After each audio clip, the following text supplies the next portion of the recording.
The cement and building materials industry faces enormous pressure for sustainability, but labour practices remain unchanged. Informal working arrangements, labour outsourcing, and low recognition of trade union rights pave the way for multiple human rights abuses in this industry, where health and safety hazards are regrettably widespread.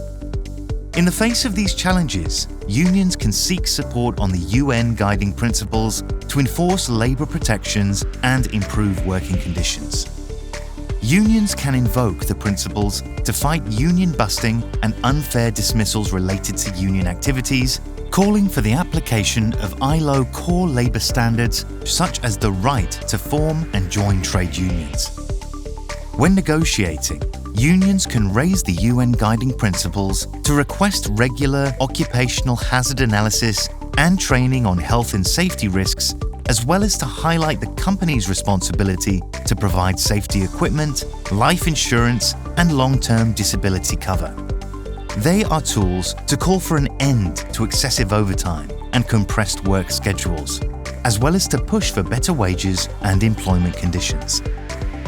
Human rights due diligence with genuine worker engagement across the corporate group and supply chain partners can uncover exploitative labour practices. Unions can demand transparency on employability arrangements down the supply chain and appropriate remedy where abuses are identified. Companies should commit to monitor subcontractors' operations, including follow-up on responses to reported risks. All information gathered in a due diligence process should be publicly available and used by unions in negotiations with management, either to oppose informal work arrangements or to require companies to cooperate with unions when considering operational changes with significant employment effects. Unions can also draw on the OECD guidelines for multinational enterprises, which have incorporated the UN Guiding Principles on business and human rights, and claim their application through the national contact points available in OECD member countries.